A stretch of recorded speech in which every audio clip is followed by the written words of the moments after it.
오늘의 주요 뉴스입니다. 오늘부터 시행된 새로운 방역 체계가 혼선을 빚고 있습니다. 60세 이상 등 집중 관리군이 아닌 일반 관리군은 자율 치료를 하게 돼 관리 사각지대로 놓이게 됐습니다. 현장에선 준비 부족에 어려움을 호소하고 있고 시민들은 불안감이 커지고 있습니다. 군산시가 2년 전 전국에서 처음으로 도입한 관광형 자율주행 버스가 시운전에 그친 채 방치되고 있습니다. 이런 가운데 또다시 20억 원을 추가로 투입해 자율주행 체험존을 만들겠다고 나서 논란이 일고 있습니다. 최근 조직폭력배 패싸움이 일어난 가운데 익산시장 선거에 출마한 김성준 익산성장포럼 대표가 조폭박물관 건립을 제안하고 나서 논란이 일고 있습니다. 일부에서는 참신한 발상이라고 긍정적인 반면 다른 한편에서는 조폭 고장이라는 오명을 고착화할 수 있다며 부정적인 입장으로 나뉘고 있습니다.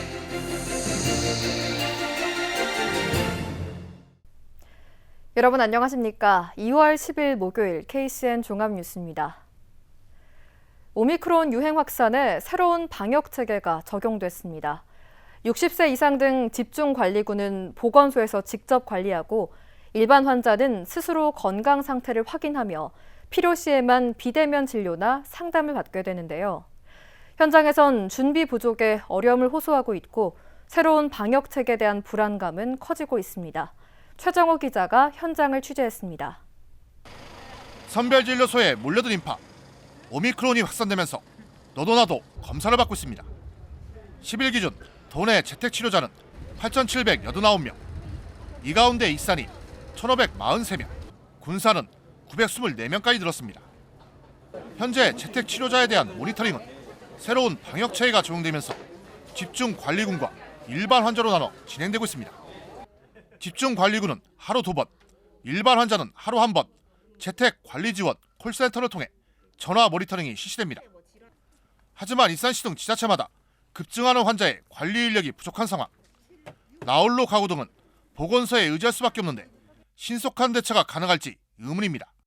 오미크론으로 바뀌고 나서 전파력은 높아지지만 일일이 다 확진하고 자가격리 이제 통제를 넘어서는 수준이기 때문에 코로나19에 감염됐어도 무증상이거나 증상이 경미한 일반 환자에 대한 방역 관리도 비상입니다.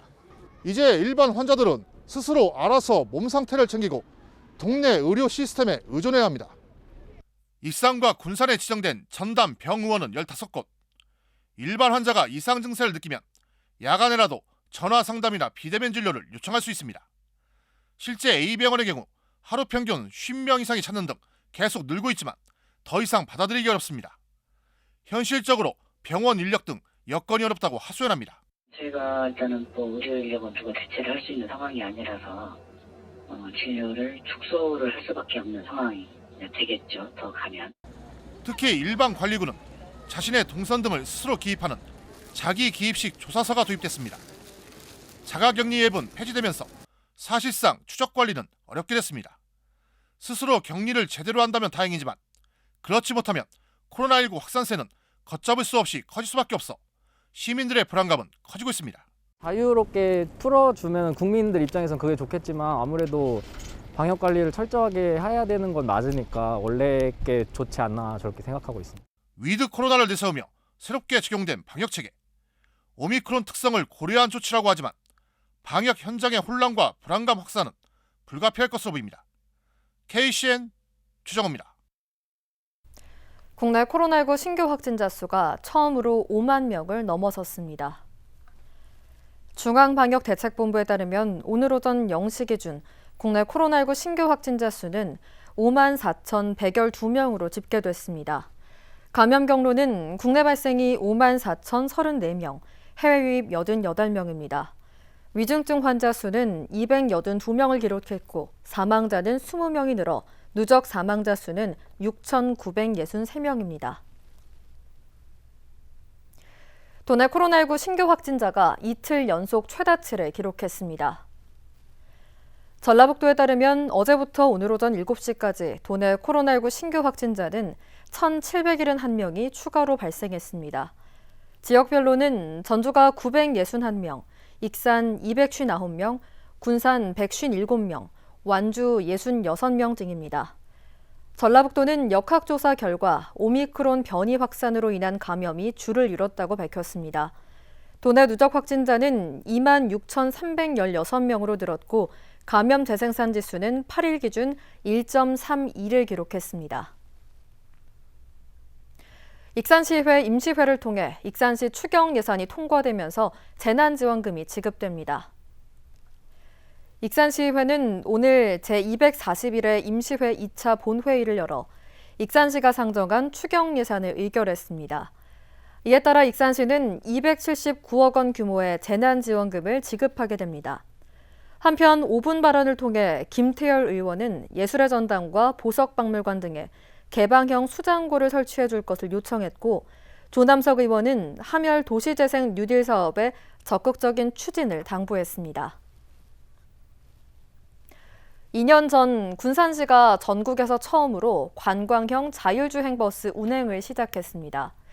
하지만 지금까지 시운전만 하고 있고 방치되고 있는데요. 군산시가 올해 20억 원을 추가로 투입해 자율주행 체험존을 짓겠다고 나서 논란이 일고 있습니다. 보도에 모형숙 기자입니다. 군산시가 지난 2020년 선유도에 첫 선을 보인 자율주행 버스. 15인승 전기차로 운전기사 없이 시속 25km로 달릴 수 있습니다. 모두 넉 대가 섬 곳곳을 운행했지만 1년 반이 지나도록 시운전만 하고 있습니다. 지금은 거의 운행이 중단되고 임시주차장에 방치되고 있는 상황. 군산시는 정부 공모로 선정된 이 사업을 지난해 유료화할 계획이었습니다. 하지만 국토교통부의 운행 허가를 받지 못해 정상 운행이 어렵고 당장 올해부터 운영비를 군산시가 감당해야 할 처지에 놓였습니다. 이미 넉 대의 버스 구입에 16억 원, 운행시설 구축에 10억 원을 썼고 올해부터는 한 해 운영비로 5억 원가량을 더 써야 합니다. 사정이 이런데도 군산시는 올해 20억 원을 들여 차고지와 자율주행 체험시설을 짓겠다는 계획을 내놨습니다.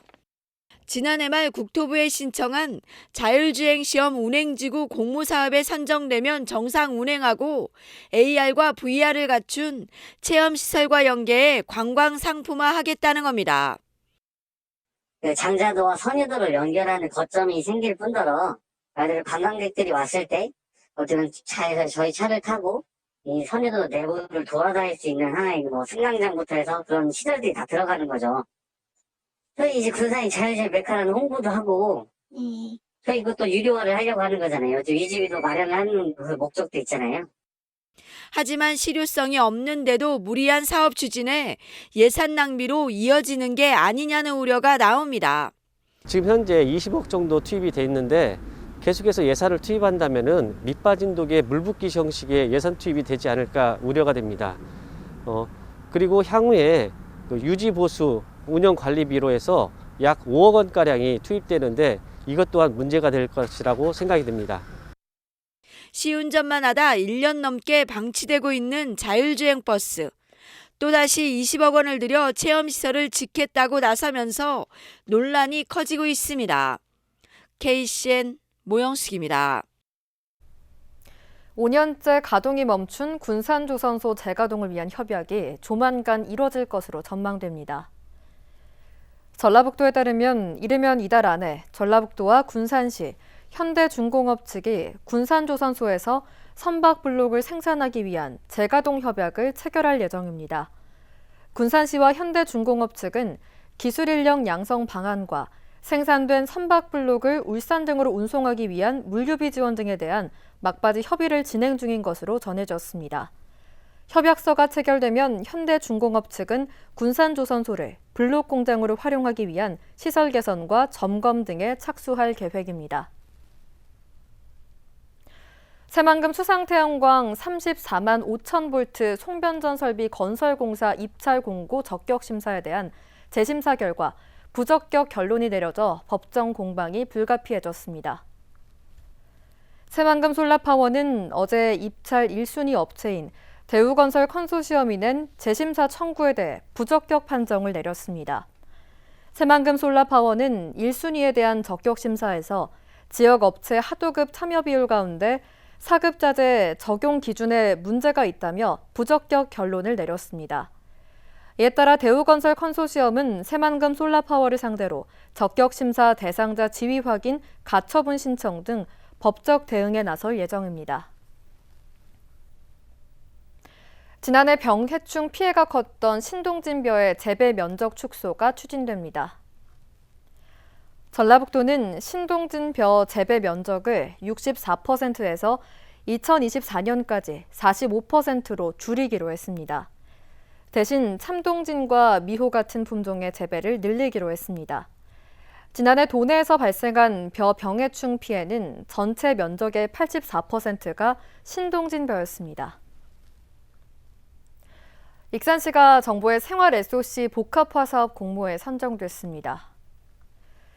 이에 따라 내년까지 사업비 100억 원을 들여 내년까지 익산시 가족센터와 여성회관을 짓게 됩니다.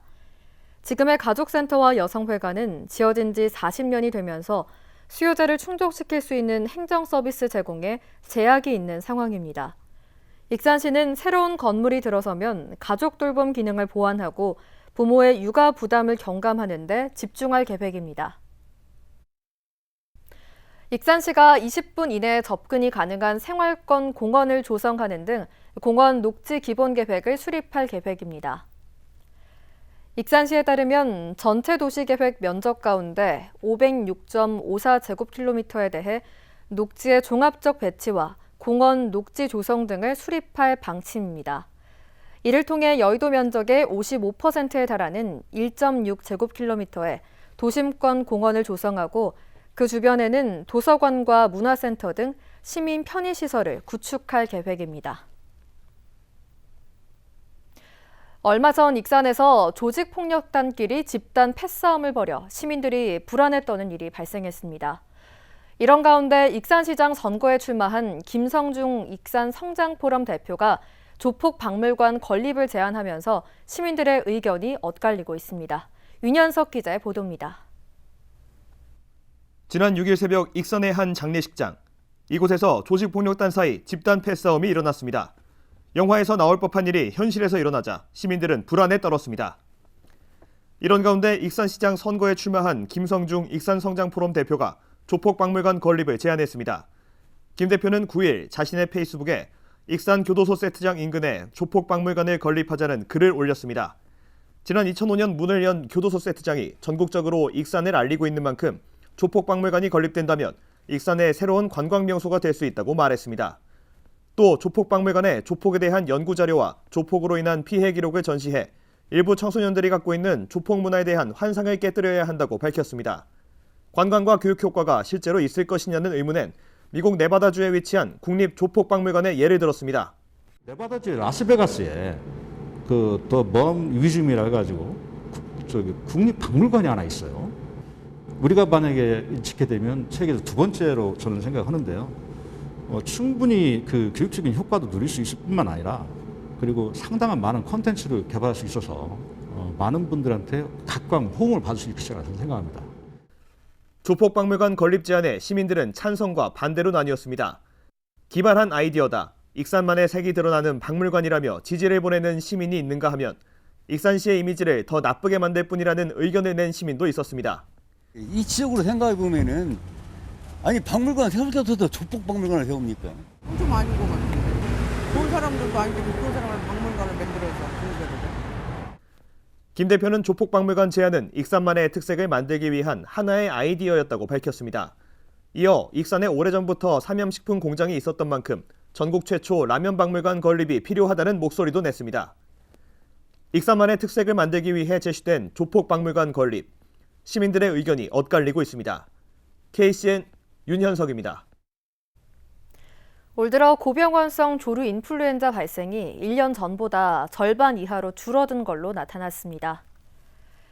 전라북도에 따르면 올겨울 들어 도내에서 발생한 고병원성 조류 인플루엔자는 7건으로 지난 겨울 16건보다 57%가 줄었습니다. 도는 철새 이동 경로에 있는 농가들에게 보상을 해주고 겨울철에 한해 사육을 제한했던 게 감소 원인으로 분석했습니다. 한편 지난 2020년 11월 26일에 도내 첫 발생일로 기록됐지만 지난해에는 12월 27일로 한 달 늦춰졌습니다. 농산물 원산지 표시를 위반한 익산지역 7개 업소가 적발됐습니다. 국립농산물품질관리원 익산사무소에 따르면 지난달 3일부터 한 달 동안 200여 개 업소를 단속한 결과 원산지를 속이거나 표시하지 않은 7곳이 적발됐습니다. 이 가운데 원산지를 거짓으로 표시한 5곳은 형사 입건했으며 나머지 2곳은 과태료를 부과했습니다. 주요 적발 품목은 더덕 등 농산물이 4건으로 가장 많았습니다. 익산시가 고액 상습 체납자 집중 관리에 나섭니다. 익산시는 지난달부터 올해 5월까지 1,000만 원 이상 고액 상습 체납자 180명에 대해 책임 징수합니다. 이들 고액 체납자들의 체납액은 77억여 원으로 올해 지방세 체납액의 38%를 차지합니다. 시는 부동산, 자동차 등 체납자의 재산에 대해 일제 조사를 실시하고 압류재산 매각, 명단 공개 등의 행정 제재를 지속적으로 추진하기로 했습니다. 익산 동산동에 있는 A 장례식장 주차장에서 패싸움을 벌인 조직폭력배 가운데 일부가 경찰에 자진 출석했습니다. 전북경찰청에 따르면 지난 6일 새벽에 장례식장 주차장에서 패싸움을 벌인 두개파 조직폭력배 30여 명 중 11명이 자진 출석해 조사를 받았습니다. 경찰은 조직폭력배들이 장례식장 CCTV 본체를 떼어갔지만 또 다른 CCTV 영상을 확보해 패싸움에 가담한 조직폭력배들의 신원을 대부분 파악한 상태입니다.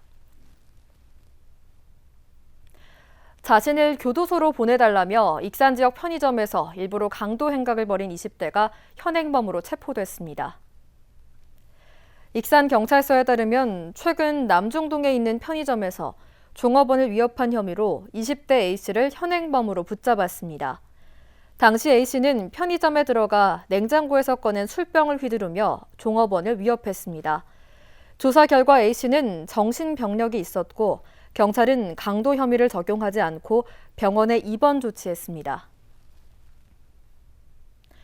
군산에서 생산된 전기차에서 화재가 발생해 경찰이 원인 규명에 나섰습니다.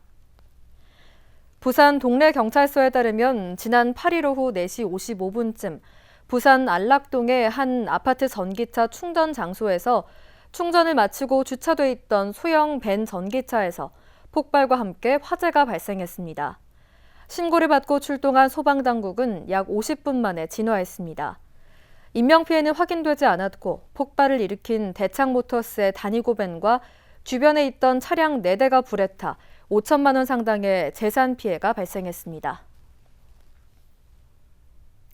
다음 달부터 여객선 반값으로 군산 등 도내 섬에 갈 수 있게 됐습니다. 전라북도는 기존 섬 주민에게만 한정해 지원했던 반값 운임제를 섬 방문객도 이용할 수 있도록 확대했습니다. 이에 따라 도내 4개 항로, 12개 전 도서 방문객은 누구나 혜택을 받을 수 있습니다. 다만 터미널 이용료와 차량 운송 요금은 적용되지 않습니다. 계속해서 전북권 뉴스입니다. 도내에서 사육되고 있는 소와 염소의 구제역 백신 항체 양성률이 전국에서 가장 높았습니다. 전라북도에 따르면 구제역 백신을 맞은 소의 항체 양성률은 99%, 염소는 95.4%로 전국 9개 도 가운데 가장 높았습니다. 전라북도는 몽골과 중국, 러시아 등에서 구제역이 계속 발생하고 있는 만큼 축사농가의 철저한 소독 등을 당부했습니다. 제7회 지방선거 당시 불법 당원 모집 의혹을 받은 도내 지방선거 예비후보가 항소심에서도 무죄를 선고받았습니다. 광주고법 전주재판부는 공직선거법 위반 혐의로 기소된 민주당 소속 지방선거 예비후보자 A씨에 대해 무죄를 선고한 원심을 유지했습니다. A씨는 제7회 지방선거와 관련해 지난 2017년 선거구민 B씨에게 당원 모집을 함께 하자고 제안하고 2차례에 걸쳐 현금 50만 원을 건넨 혐의입니다. 항소심 재판부는 검찰이 제출한 증거만으로는 공소 사실이 증명됐다고 보기 어렵다고 판시했습니다. 도내 혈액 보유량이 적정 수준을 크게 밑돌고 있습니다. 대한적십자사 전북혈액원에 따르면 오늘 기준 도내 혈액 보유량은 관심 단계인 3.21분으로 나타났습니다. 적정 수준인 5일분에 크게 밑돌고 있습니다. 혈액형별로 보면 O형 2.5일분, A형 2.9일분, B형 3.3일분, AB형 6.1일분입니다. 코로나19 확산으로 고등학교나 대학교의 단체 헌혈이 줄었기 때문입니다. 지금까지 전북권 뉴스 이승원입니다. 지방자치법 개정에 따라 인사권이 독립된 군산시의회가 인사위원회 위원 18명을 위촉했습니다.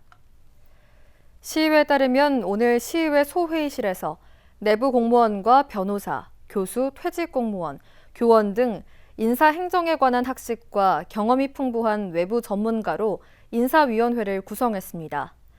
이는 지방자치법 전면 개정에 따라 의회 소속 직원의 임용권자가 그동안 지방자치단체장인 시장에서 시의회 의장으로 바뀐 데 따른 겁니다. 인사위원회는 의회 소속 공무원 충원 계획의 사전 심사와 공무원의 징계 의결 등 인사 운영에 대한 개선 권고 등에 관한 사무를 맡게 되며 임기는 3년입니다. 군산공항에 제방과 재빙시설이 없어 결항률이 떨어지고 있다는 지적이 나왔습니다. 조동용 도의원은 오늘 제387회 본회의 5분 발언을 통해 군산공항에 제방과 재빙시설이 갖춰져 있지 않아 겨울철 항공기 운항에 차질을 빚고 있다고 지적했습니다. 그러면서 군산공항 결항률은 지난 2020년 국내선 15개 공항 가운데 두 번째로 높았다고 설명했습니다. 조 의원은 결항이 잦으면 피해는 도민에게 돌아간다며 공항공사와 민항사 측이 협의에 나서 대책을 마련해야 한다고 촉구했습니다. 군산시가 코로나19로 어려움을 겪는 시민들의 부담을 덜어주기 위해 시행했던 상수도 사용료 감면이 종료됐습니다. 군산시는 지난해 2월부터 1년 동안 가정용과 공공기관을 제외한 전 업종에 대해 상수도 사용료를 감면해 14,220곳에 30억 6,500만 원을 감면했다고 밝혔습니다. 이 기간 중 일반용과 목욕용은 30%, 선박용과 공업용은 10%를 감면했습니다. 시는 수도요금 감면이 세입 감소로 이어져 사업 추진에 차질을 빚고 있다며 2월 부가분부터는 감면 없이 원칙대로 고지하기로 했습니다. 익산문화관광재단이 서동축제 축제학교를 운영합니다. 서동축제 축제학교는 다음 달 8일부터 4월 26일까지 축제 경영 전략 등 모두 8차례 강의로 구성됐으며 축제 이벤트 경영사 3급 과정 자격증을 받을 수 있습니다. 모집 대상은 만 19세 이상 익산 시민이며 무료입니다. 참가 접수는 다음 달 3일까지 익산문화관광재단 홈페이지에서 이뤄집니다. 군산 고용위기 종합지원센터가 올해도 운영됩니다. 올해는 구인 기업 맞춤형 채용 지원과 기업체 수요 맞춤형 직업훈련을 운영할 계획입니다. 특히 미래차 모빌리티 과정과 용접 고급 인력 양성 과정 등 전문 인력 양성 과정도 편성할 방침입니다. 한편 지원센터를 통해 지금까지 11,205명의 군산 시민이 취업 서비스를 받았고 5,039명이 취업 창업에 성공한 것으로 나타났습니다. 이어서 우리 동네 소식입니다.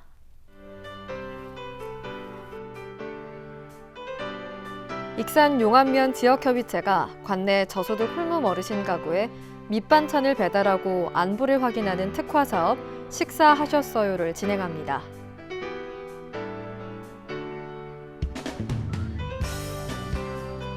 군산 인피면 지역사회보장협의체가 MH 웨어하우스를 착한 가게 21호점으로 선정하고 현판을 전달했습니다.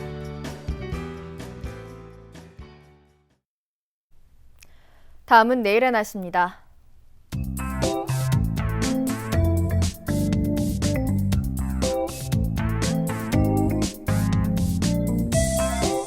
내일 우리 지역은 구름 많은 날씨를 보이겠습니다.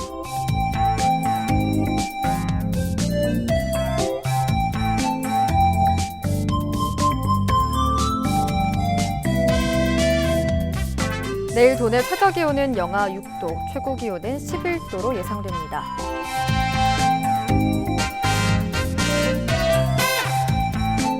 군산의 아침 기온은 영하 3도에서 출발해 낮에는 8도까지 기온이 오르겠습니다.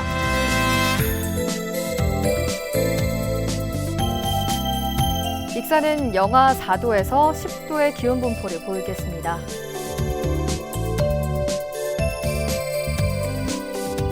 바다의 물결은 서해남부 모든 바다에서 0.5m에서 1m로 잔잔하겠습니다. 날씨였습니다.